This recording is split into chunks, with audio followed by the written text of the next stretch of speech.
پہلے اپنا ایمان درست کرو اور پھر نماز قائم کرو، زکوٰۃ دو، معاہدوں کی پابندی کرو، صرف اللہ سے محبت کی بیس پر ذوی قربا رشتہ داروں کو پیسے دو،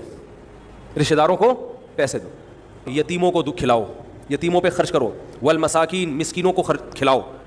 وابن السبیل مسافروں پر خرچ کرو، الو نہ بناؤ مسافر کو کہ اس کو کیا پتہ یہاں کے ریٹ کا تو الو بناؤ اس کو، ایسا نہیں، مسافروں کا خیال کرو۔ تو یہ 4 قسم کے طبقے پر احسان کرو، اور نماز بھی قائم کرو اور زکوٰۃ الگ سے دو، اور والصابرین فی البأساء والضراء، کوئی پریشانی آئے تو صبر کرو، چاہے وہ مالی پریشانی ہو، فی البأساء والضراء جسمانی پریشانی، وحین الباس اگر میدان جنگ میں لڑنا پڑے تو میدان جنگ میں صبر سے لڑو، اولئک الذین صدقوا، اللہ فرماتے ہیں جن لوگوں کی یہ صفات ہیں یہ ہیں سچے ایمان کے دعوے میں۔ ہم لوگوں نے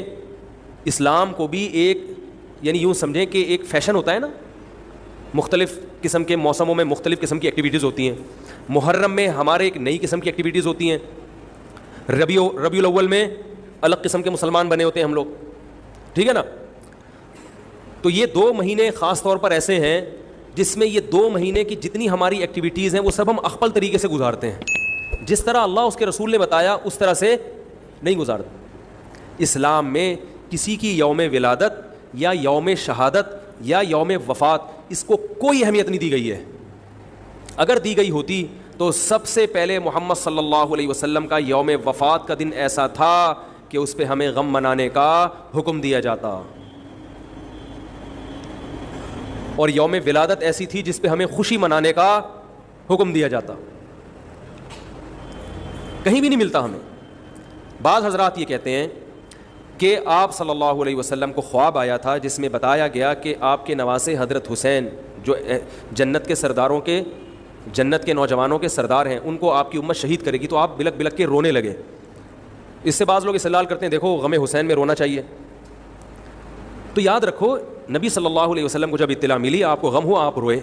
تو جب بھی کوئی غم کسی کو پہنچتا ہے اس کی آنکھوں سے آنسو نکلنا یہ نیچرل ہے، تو ایسی خبر کو سن کے آپ کو رونا آ جائے تو یہ سنت ہے، اس میں کوئی حرج نہیں ہے۔ لیکن کیا ہر سال نبی صلی اللہ علیہ وسلم جس دن یہ خواب آیا تھا تو اگلے سال اسی تاریخ میں دوبارہ روئے، پھر اسی تاریخ میں دوبارہ روئے؟ بھائی جب غم کی خبر ملی تو روئے آپ صلی اللہ علیہ وسلم۔ حضرت جعفر طیار آپ کے چچا زاد بھائی، ان کی شہادت کی آپ کو اطلاع ملی تو بھی آپ کی آنکھوں سے آنسو جاری ہوئے، تو کیا اب حضرت جعفر کے غم میں رونا بھی سنت ہوگا؟ بولو نا بھائی۔